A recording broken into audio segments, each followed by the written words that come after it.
দীর্ঘ ১২ বছরেরও বেশি সময় ধরে পদোন্নতি না হওয়ায় অবস্থান কর্মসূচি পালন করছেন বিসিএস শিক্ষা ক্যাডারের বঞ্চিত কর্মকর্তারা।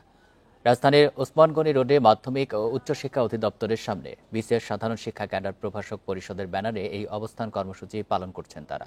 এ বিষয়ে জানাতে যোগ দিচ্ছেন সহকর্মী তানভীর আহমেদ। তানভীর, শিক্ষকরা কি বলছেন বিস্তারিত জানাবেন, তাদের দাবিগুলো কি কি? যারা বিসিএস শিক্ষা ক্যাডারের শিক্ষক রয়েছেন সেই শিক্ষকরা আজ অবস্থান কর্মসূচি পালন করছেন মাধ্যমিক ও উচ্চশিক্ষা অধিদপ্তরের যে কার্যালয় রয়েছে সেখানে।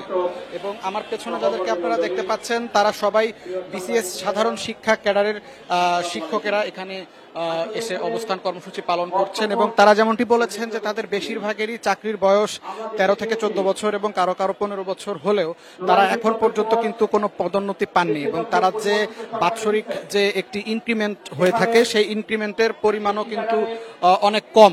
এবং তারা যেরকম 35,000 টাকা বেতন স্কেলে চাকরিতে ঢুকেছিল তারপর থেকে কিন্তু তাদের বেতন বিগত 13-14 বছরেও যে খুব বেশি বেড়েছে বিষয়টি কিন্তু তেমন নয়।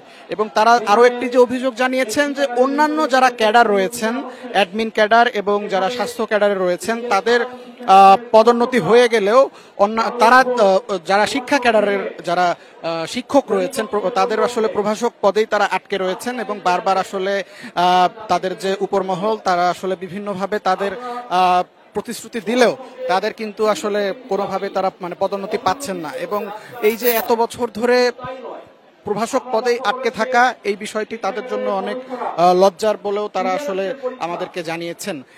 তারা যে বিষয়টি আসলে বিস্তারিত বলেছেন সেটি হচ্ছে 37তম ব্যাচ পর্যন্ত সব কর্মকর্তা পদোন্নতির জন্য প্রয়োজনীয় যোগ্যতা অর্জন করলেও দীর্ঘদিন ধরে তাদের ডিপার্টমেন্টাল প্রমোশন কমিটি অর্থাৎ ডিপিসি, এই ডিপিসির যে একটি সভা হয় সেই সভাটি কিন্তু অনুষ্ঠিত হচ্ছে না, ফলে তারা পদোন্নতি থেকে বঞ্চিত রয়েছেন।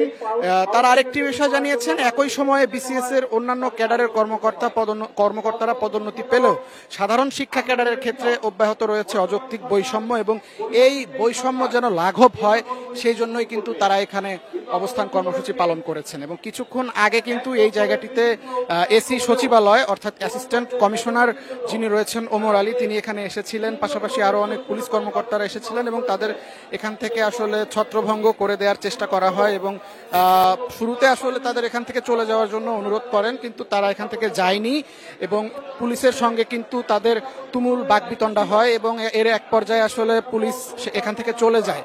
এবং আজ 12:30 নাগাদ একটি সংবাদ সম্মেলনের কথা রয়েছে, তারা এখন এখানে অবস্থান করছেন তাদের দাবির পরিপ্রেক্ষিতে এবং পরবর্তী তাদের কি কর্মসূচি হবে সেটি কিন্তু তারা আমাদেরকে জানাবেন এই সংবাদ সম্মেলনের মাধ্যমে। এবং এখানে কিন্তু শুধু যে ঢাকা তাই নয়, ঢাকার বাইরের আরো অনেক জেলা থেকে বিভিন্ন বিশ্ববিদ্যালয় কলেজের যারা শিক্ষক রয়েছেন তারা এখানে এসেছেন তাদের যে যোগ্যতার ভিত্তিতে তাদের যে পদোন্নতি সেই পদোন্নতির দাবিতে তারা এখানে অবস্থান করছেন এবং আগামী আরো কয়েকদিন দাবি পালন না হওয়া পর্যন্ত তারা অবস্থান করবেন বলে জানিয়েছেন।